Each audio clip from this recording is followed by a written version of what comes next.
Assalamualaikum warahmatullahi wabarakatuh. Alhamdulillah. Alhamdulillahi rabbil alamin wa bihi nasta'in ala umuri dunya waddin.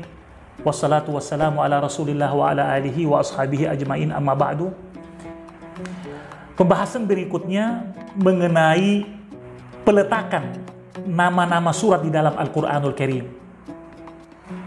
Apakah itu ditentukan oleh Nabi besar Muhammad sallallahu alaihi wasallam yang diistilahkan oleh ulama tauqifi min indin Nabi Muhammad sallallahu alaihi wasallam. Yang kedua, apakah berdasarkan ijtihad daripada sahabat Nabi Muhammad sallallahu alaihi wasallam. Kemudian pendapat yang ketiga digabung, ada sebahagian yang ditentukan oleh Nabi tauqif min indin Nabi, ada sebahagian ijtihad daripada sahabat Nabi besar Muhammad sallallahu alaihi wasallam. Yang pertama, alasan bagi yang mengatakan bahwasanya penentuan nama surat dari awal suratul Baqarah dan sampai akhir suratul Nas, Qul a'udzu birabbin nas, itu berdasarkan ijtihad daripada sahabat.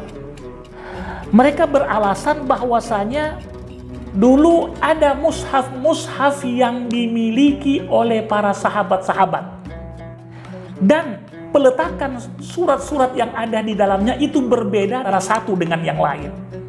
Kalau Sayyidina Ali radhiyallahu anhu wa karramallahu wajhahu menempatkan nama surat di dalam mushafnya sesuai dengan turunnya Al-Qur'anul Karim.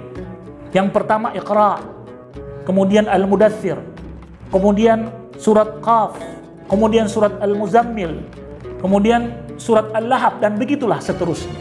Sedangkan mushaf Ibnu Mas'ud diawali dengan surat Al-Baqarah, kemudian surat An-Nisa, kemudian surat Al-Imran.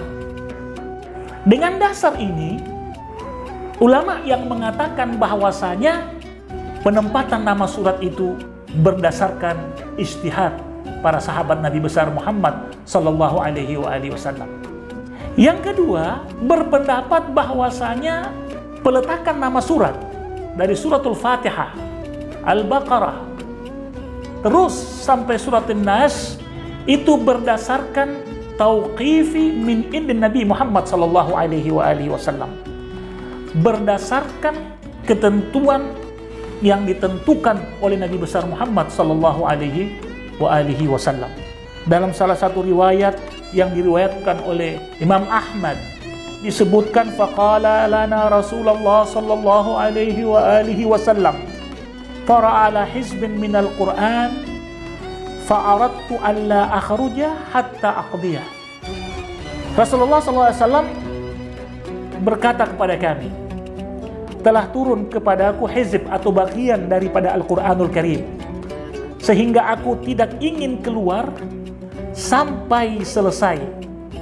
Jadi maksudnya hadis ini Nabi Muhammad sallallahu alaihi wasallam lah yang menentukan tempat di mana surat tersebut harus diletakkan. Sampai-sampai ada kelanjutan hadis ini mengatakan bahwasanya sahabat-sahabat Nabi itu atas perintah Nabi Muhammad sallallahu alaihi wasallam membagi Al-Qur'an itu ada yang 3 surah, ada yang 5 surat, ada yang 7 surat, ada yang 9 surat.